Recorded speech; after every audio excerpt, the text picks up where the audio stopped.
Olá, sejam bem-vindos e bem-vindas a todos que estão chegando aqui, né, agora. Quem não me conhece, meu nome é Leonardo Antunes, sou professor de Direito. Vou repetir mais uma vez, acho que vai ser a última vez que eu repito, para também não ficar sendo chato com vocês. Esse semestre eu estou com 5 matérias, 5 turmas, né? 4 matérias, 5 turmas. E dentre elas, nós temos aí o Direito Civil 4. Essa semana de carnaval, que é acabando, né, na quarta-feira de cinzas, nós tivemos uma aula, porque o feriado foi até meio-dia, né? Então, a galerinha aí da minha turma de Direito Civil 4 que compareceu, quem não pôde comparecer, independente da questão do motivo, vai acompanhar o nosso debate por aqui, por essa gravação, tá? Eu preparei aqui o PowerPoint, vou tentar ser breve, porque nossa aula durou de 7 da noite até 9h30, 9h20, né? Nós suprimimos o tempo da merenda, então aqui a gente vai continuar e tentar acelerar aqui um pouco para não ficar muito cansativo para vocês, beleza? Então, na aula passada, nós começamos com o que eu considero como a primeira aula, falamos sobre teoria geral das coisas, né? Eu falei sobre a constitucionalização do direito privado, inicialmente, que foi um tema que assustou um pouco vocês, né? Que não têm o hábito de tratar sobre esse assunto. Falamos sobre a função social das coisas e falamos sobre a limitação à autonomia privada. E olha que interessante aqui, né, no item 1, quando nós falamos de constitucionalização do direito privado, nós pensamos nos princípios que estão regidos na Constituição Federal, né? Na Constituição, ela não é eivada de princípios, ela não prevê diversos princípios, como, por exemplo, o princípio da igualdade, o princípio da liberdade, né, o princípio da boa-fé, são princípios que estão previstos na nossa Constituição. Então, quando você pega e adota um princípio desse e traz para o direito privado, ou seja, a relação entre pessoas, nós estamos praticando a constitucionalização do direito privado. Tá? Por isso que eu coloquei aquele conceito ali, ó, significa trazer para o direito privado as regras constitucionais, fazendo enaltecer um novo paradigma para as relações privadas, tá? Então, eu estou falando um pouquinho rápido, para ver se a gente consegue esgotar o máximo de assunto possível em menos tempo, tá certo? Então, eu fiz um esqueminha ali embaixo, ó, constitucionalização de privados, direitos fundamentais da Constituição Federal, né? O direito privado, para que possamos entender melhor sobre essa constitucionalização, o conjunto de normas jurídicas que disciplinam as relações privadas. E aí, como nós estamos falando de direito civil 4, posse, propriedade, direito condominial e direito de vizinhança, que nós vamos tratar no final, nós podemos dizer que um contrato de locação pode ser um direito privado, né? O contrato de locação não é uma relação de interesse entre as partes, e eu falo para vocês anotarem no papelzinho, no caderno, inter partes. É uma palavrinha muito legal para vocês anotarem, porque pode cair na prova e também pode cair em concurso se você estiver estudando para concurso. Tá certo? Então, a relação de direito privado é a relação da vontade das partes. Tá certo? Vamos lá. Função social das coisas, né? Nós falamos sobre a função social, que é a faculdade que o cidadão tem de usar, gozar ou dispor da coisa. Essa parte de usar, gozar e dispor das coisas, nós estamos falando sobre direito de propriedade, tá? E aí, eu levanto essa bola nesse item 1 da função social das coisas, das ações possessórias. Nós temos 3 tipos de ações possessórias que nós vamos estudar no momento correto, no momento adequado, que é a ação de manutenção na posse, a ação de reintegração na posse e a ação de interdito proibitório. Então, esses 3 tipos de ação nós vamos estudar e vamos qualificar para que possamos entender um pouco mais sobre a função social da coisa, né? Quem tem a posse, ela dá a função social da coisa. Quem tem a propriedade, ela dá a função social também na coisa. Então, eu coloquei ali, a definição acima é de propriedade, porque esse termo nós vamos ler no Código Civil, e podemos convencionar também as funções sociais urbanísticas. E aí, em sala de aula, nós explicamos sobre a questão da regulamentação municipal, leis municipais para a construção de um imóvel e a dedicação de um certo espaço para calçamento, para as questões hidráulicas, para não afetar o direito do vizinho. E aí nós explanamos um pouco mais sobre esse assunto da questão da função urbanística, social, habitação e também lazer e mobilidade. Tá certo? Nós falamos também lá na nossa sala sobre a limitação da autonomia privada. Nós fizemos um jogo de ideias onde os alunos conseguiram construir, né, psicologicamente falando, um raciocínio para a definição da limitação da autonomia privada. Quando nós falamos de autonomia, nós falamos inclusive de vontade. Então, eu coloco nesse texto o seguinte: primeiramente é importante falar sobre o princípio da autonomia privada, ou autonomia da vontade, que consiste no poder reconhecido aos particulares da autorregulação, regulamentação dos seus interesses e de autogoverno da sua esfera jurídica, né? Ciente do princípio da autonomia privada, como podemos definir os limites da autonomia, né, privada? A função social, a igualdade de fato e o equilíbrio contratual são outros princípios que limitam a autonomia da vontade. Então, quando nós elaboramos um contrato de locação, por exemplo, nós estamos fazendo uma limitação de tempo de uso daquele bem. Tá? Se eu sou proprietário de um imóvel e quero alugar aquele imóvel, através do meu princípio da autonomia da vontade, eu vou criar determinadas situações naquele contrato para limitar a posse de determinada pessoa, o uso de determinada pessoa. Então, eu crio limites através da minha autonomia da vontade. Tá certo? Eu cito esse exemplo de contrato de locação porque é o mais comum e o que a gente vê no dia a dia. Belezinha? Observação. Nós fizemos aqui uma observação geral e falamos sobre o mundo capitalista, sobre a questão de apropriação de bens, tá certo? E aí, chegamos nessa questão das teorias. Né? São 3 teorias importantes para vocês anotarem. Tem questão de prova, já caiu em concurso sobre essas 3 teorias. Vamos falar da teoria personalista, não vamos entrar muito a fundo aqui, porque nós esgotamos muito bem o tempo lá na sala de aula. Vamos falar da teoria realista, vamos falar da teoria negativista, tá? Começando pela teoria personalista, o que entende Orlando Gomes, né? O nosso saudoso doutrinador de direito civil? O que entende Orlando Gomes? Ele defende que são 3 elementos em uma relação, tá certo? E esses 3 elementos, eles podem ser identificados junto aos direitos reais, que é o sujeito ativo, representado pelo titular do tal direito, o objeto, que é a coisa suscetível de apropriação pelo homem, tá? E o sujeito passivo. Então, nós temos 3 na relação. Tá? Vamos supor uma situação que é a seguinte: eu compro um imóvel de alguém através de um contrato de compra e venda, quito, através de pagamento, pago, né, a integralidade da compra do imóvel, e dali eu pego esse contrato e levo no registro geral de imóveis. Eu registro esse imóvel em meu nome. Então, a partir do momento que eu registro o imóvel passa para o meu nome, o efeito se transforma e eu passo a ser proprietário daquele imóvel, daquele bem, daquela coisa. Então, a partir do momento que eu passo a ser proprietário daquela coisa, ele gera efeito para terceiros. Ele gera efeito absoluto, ele gera efeito erga omnes. Então, todos vão passar a saber que eu sou proprietário daquele imóvel. Então, eu tenho a relação de três situações, de 3 coisas. Tenho o sujeito ativo, que sou eu, tenho o meu bem, o imóvel, que é a minha coisa, e tenho o sujeito passivo, que toma ciência através do registro do imóvel de que aquele bem é meu. Então, essa é a teoria personalista. Ele gera uma relação entre a pessoa e a coisa. Olha lá o que eu escrevi para você. Defende a tese de que somente pode existir relação entre pessoas, entre sujeitos de direito. Há um vínculo pessoal entre o proprietário do bem e o sujeito passivo. O objeto dessa relação é o bem. O vínculo se estabelece de forma direta, sujeito ativo com a coisa e somente indiretamente com a coletividade.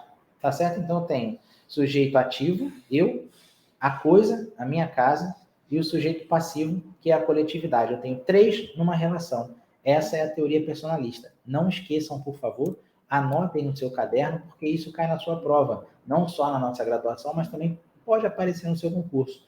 Tá? A teoria realista já defende o contrário. Olha o que a teoria realista defende. A teoria realista ou dualista defende a tese de que a relação jurídica estabelecida nos direitos reais são diferentes das relações jurídicas estabelecidas nos direitos pessoais. Tá? Lá na teoria unitarista, que é do nosso Orlando Gomes, unitarista ou personalista, defende a relação entre pessoa e coisa. Aqui não. Aqui ela defende um outro tipo de relação. Na verdade, ela entende que não existe a relação, tá? Ela entende que existe o domínio. Então, olha que interessante. Os dualistas dizem que a relação jurídica de direitos reais não se estabelece entre pessoas, porque não existe vínculo obrigacional. De fato, não existe. De fato, não existe relação de vínculo obrigacional, mas sim uma relação de domínio. Olha, a relação que o proprietário tem para com o seu bem é uma relação de poder, é uma relação de domínio. Então, é pessoa e coisa diretamente, né? Em uma só situação, é domínio. A relação obrigacional, ela acontece na unitarista, quando se existe a compra e venda, o registro do imóvel em seu nome, e aí você, após o registro, gera efeito erga omnes. Aqui não. Aqui é direto domínio com o bem, tá certo? E a teoria negativista, que eu boto lá, nunca será. Nunca será. Não há diferença entre os direitos pessoais e reais. Essa teoria não é mais aceita na doutrina moderna, tá ok? Isso não se usa mais. Se cair na prova, você vai marcar que não é mais usada. Beleza? Eu fiz um esqueminha que vocês aí, tô deixando aí na imagem para depois vocês paralisarem e lerem, porque nós acabamos de falar sobre isso daí, tá certo? Esse esqueminha vai ajudar vocês. Esse quadro eu relato abaixo dos direitos reais, normas de ordem pública, eu explico para vocês sobre normas de ordem pública na sala de aula. Aqui eu falo direitos pessoais sobre normas dispositivas. Nós construímos raciocínio, gente, tá? Construímos raciocínio para entender esse quadro. Vocês que não participaram da aula, agora vão ter a oportunidade para construir esse raciocínio. O que eu falo de norma de ordem pública? Vocês lembram que nós falamos ali de direitos reais? Vocês lembram que nós falamos ali também sobre a relação entre sujeitos e coisa, sujeitos e bem? Então, isso é uma relação de direitos reais, tá certo? Nós construímos essa história de contrato de compra e venda, após a quitação, leva-se o contrato no cartório, registra-se, passa o imóvel para o seu nome. Tá? Isso daí foi uma evolução. Isso daí foi registrado através de um cartório de registro de bem imóvel, porque a norma legal, a norma de ordem pública tutela. Tudo é tutelado pela norma de ordem pública, onde nós temos que seguir os ditames da lei. Então, os direitos reais são baseados em normas de ordem pública. Vamos agora comparar com direitos pessoais. Nós não estamos falando de contrato de compra e venda. As pessoas não exercem e declaram a sua vontade através de um contrato. Eles não criam cláusulas contratuais, não são dispositivos. Então, nós estamos falando de normas dispositivas. Existe a intervenção do Estado? Não, porque é a vontade entre as partes. O direito pessoal se diferencia do direito real, porque no direito pessoal não existe a intervenção do Estado, tá? É relativo, é interpartes. Olha no quadrinho ali, ó, tá certo? É transitório. Essa relação, quando começa o pagamento das prestações contratuais do imóvel que eu quero comprar, ela é transitória. Quando eu acabo, a relação acaba. Então, por isso que ela é transitória, tá certo? E qual é o objeto principal dessa relação entre pessoas, dessa relação interpartes? É a prestação.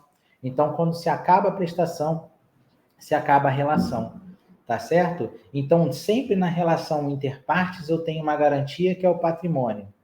E aí, voltando agora de novo para os direitos reais, que agora vocês entenderam o que é a norma de ordem pública e norma dispositiva, eu vou lá agora na norma de ordem pública, após o registro desse bem no meu nome, que eu passo a ser proprietário desse bem, eu tenho total direito sobre esse bem, eu tenho a propriedade absoluta desse bem, ele gera efeito erga omnes, onde todas as pessoas sabem que eu sou proprietário porque eu registrei esse bem em meu nome.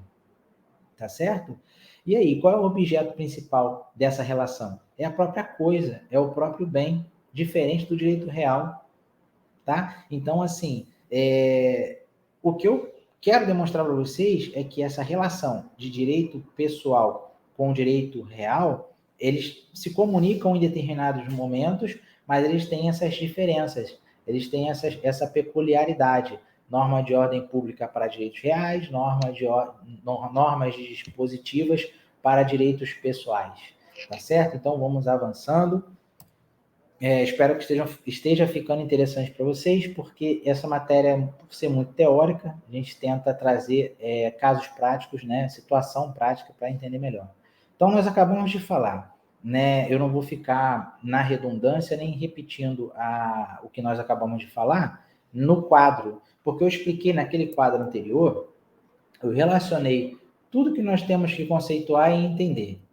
E agora nós vamos bater tópico por tópico, só basta ler, tá? Se vocês tiverem alguma dúvida com relação a essa leitura, né, vocês que têm o contato, meu contato pela comunidade, o contato do suporte, envie a pergunta pelo suporte, ou pelo meu contato, ou então coloca na descrição aqui do vídeo do canal do YouTube, lá embaixo a sua pergunta, tá? Mas aí você tem também minhas redes sociais, vocês que são meus alunos, estão com o hábito de falar comigo quase todo dia aqui pelo grupo, manda pelo grupo, a gente vai esclarecendo, tá? E quem tiver contato pessoal comigo na faculdade, me enquadra lá no corredor que a gente consegue dirimir essa dúvida. Vocês não podem ficar com dúvida, tá? Então, eu não vou esgotar muito, porque é exatamente o que está escrito aqui. Direitos reais, normas de ordem pública. Os direitos reais estão relacionados aos temas de interesse particulares, privados, contudo, sofrem influência forte da norma de ordem pública. Tá? São aquelas que interessam a todos, e a grande intervenção do legislador. Então, o legislador intervém direto ali, o poder público intervém direto ali. O legislador traça o regime jurídico, tá? Ou seja, o legislador fala que o proprietário não pode usar de forma anormal a propriedade e traz limitações para a propriedade. Então, eu tenho uma intervenção total ali.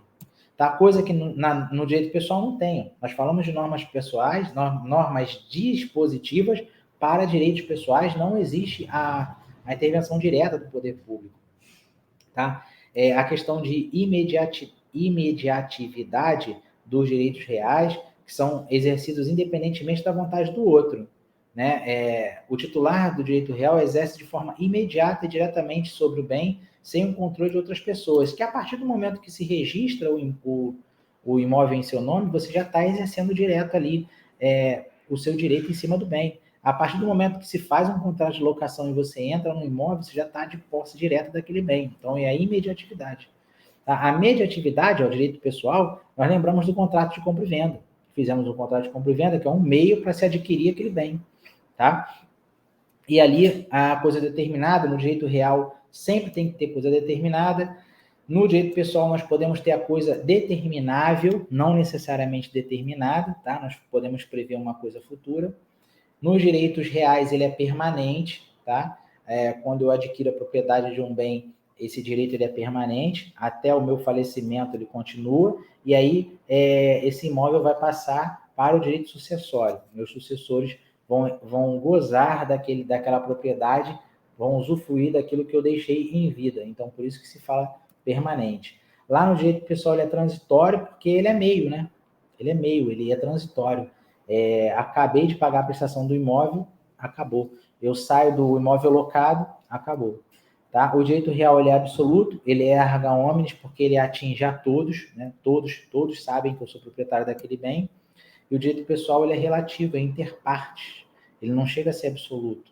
E lembrando que ele é transitório.